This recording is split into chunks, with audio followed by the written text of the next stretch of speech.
Holidays-nale, adu namma GT Holidays da. GT Holidays, South India's #1 travel brand. You know you are special when you're with GT Holidays. Radhapuram கால்வாய் பாசனத்திற்கு உட்பட்ட 52 குளங்களுக்கு தண்ணீர் திறக்க கோரி விவசாயிகள் நீர்வளத்துறை அலுவலகத்தை முற்றுகையிட்டு காத்திருப்பு போராட்டத்தில் ஈடுபட்டனர். நெல்லை மாவட்டம் ராதாபுரம் பகுதியில் ஆண்டுதோறும் ஏற்படும் வறட்சியால் விவசாயிகள் பெரும் நெருக்கடிக்கு ஆளாகின்றனர். காமராஜர் காலத்தில் அமைக்கப்பட்ட சிற்றாறு பட்டணம் கால்வாயில் ஆண்டுதோறும் 138 நாட்கள் தினசரி 150 கன அடி தண்ணீர் திறக்க வேண்டும் என்ற அரசு உத்தரவை பின்பற்றாததால் குளங்கள் நிரம்பவில்லை என விவசாயிகள் குற்றம் சாட்டுகின்றனர். இதனை அடுத்து தமிழ்நாடு விவசாயிகள் சங்கம் மற்றும் ராதாபுரம் தாலுகா விவசாயிகள் வடக்கன்குளம் நீர்வளத்துறை அலுவலகத்தை முற்றுகையிட்டு போராட்டத்தில் ஈடுபட்டனர். பேச்சுவார்த்தைக்கு அதிகாரிகள் வராததை கண்டித்து காத்திருப்பு போராட்டத்தில் ஈடுபட்டனர். ராதாபுரம் தாலுகா சிற்றாறுபட்டணம் கால்வாயில் 150 கனஅடி தண்ணீர் திறந்தோறும் திறக்கப்பட வேண்டும். இது தண்ணீர் திறப்பதற்காக நீரினை பயன்படுத்த சங்கம், தமிழ்நாடு விவசாய சங்கம் மற்றும் அனைத்து விவசாய சங்கங்களுடைய பிரதிநிதிகள் தலைவர்கள் இன்று மனு கொடுத்து முற்றுகை போராட்டம் நடைபெற்று நிற்கிறது. ஆனால் நாங்கள் அனைத்து விவசாயிகளும் ஒரு நாள் எங்களுடைய பணியினை கெடுத்து காலையில் 10 மணி அளவில் இந்த அலுவலகத்துக்கு வந்துள்ளோம். நெற்பொறியாளர், உதவி பொறியாளர் யாரும் இன்று அலுவலகத்துக்கு வரவில்லை.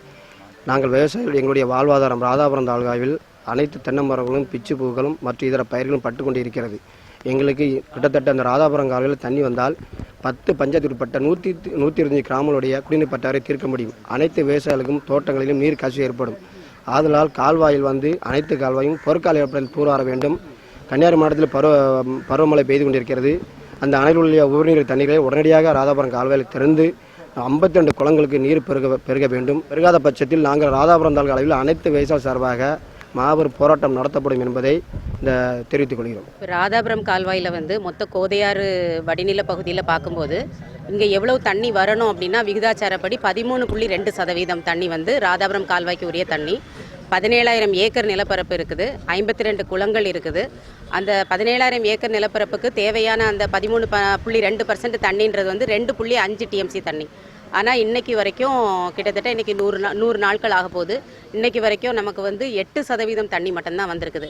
இது கடந்த 10 ஆண்டுகளோட டேட்டாவை எடுத்து பார்க்கும்போது சிஏஜி அறிக்கை, அதாவது தணிக்கை அறிக்கை, மத்திய அரசாங்கத்தினுடைய தணிக்கை அறிக்கையும் இதை உறுதிப்படுத்தியிருக்கிறாங்க. குறைந்தபட்சம் 8%லிருந்து 42% தண்ணி தான் ராதாபுரம் கால்வாய் பகுதி விடப்பட்டிருக்கு.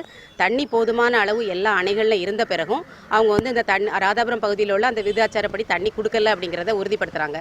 ஆனால் இந்த கோதையாறு வடிநில பகுதியை பொறுத்த மட்டும் தென்மேற்கு பருவமழையை சார்ந்து தான் அது இருக்குது. 70% தென்மேற்கு பருவமழை தண்ணி.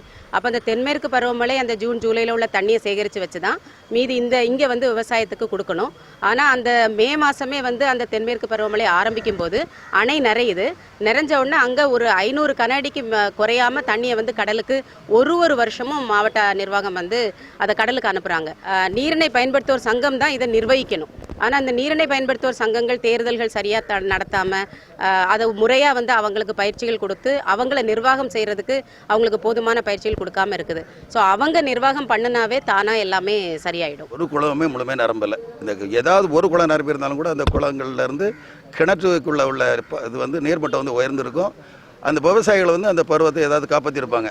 இந்த விவசாயிகளுக்கு இந்த நீர்மட்டம் உயராத காரணத்தால் ஒவ்வொரு கிணத்துலையும் 1/4 மணி நேரம், அரை மணி நேரம் ஓடக்கூடிய தண்ணி தான் இருக்குது. 1/4 மணி நேரம் உடனே நீங்கள் எவ்வளோ தூரம் பாய முடியுங்களா நீங்களே பார்த்துக்குங்க. பலாயிரக்கணக்கான தென்னை மரங்கள் போயிட்டு பூஞ்செடிகள் எல்லாத்துக்குமே பாதிச்சாச்சு. இதே நிலைமை இன்னும் ஒரு 15 நாளைக்கு நீடிச்சா மொத்தமான பூஞ்செடிகள் எல்லாமே முடிஞ்சிடும். அதனால் கொஞ்சம் நீங்கள் இதை உடனடியாக நடவடிக்கை எடுக்கணும். இங்கே நடவடிக்கை எடுக்கலாம். நாங்கள் அடுத்த கிட்ட போகிறதுக்கு ரெடியாக இருக்கோம். 11:30 மணிக்கு யாருமே அதிகாரி வரல அப்படிங்கிறக்காக நாங்கள் அங்கே உட்காந்துட்டு இருக்கிறோம். அவங்க வரது வர உட்காந்து பார்த்துட்டு தான் போகும். இல்லாட்டு இங்கே தான் இருக்க போகிறோம். அன்னைக்கு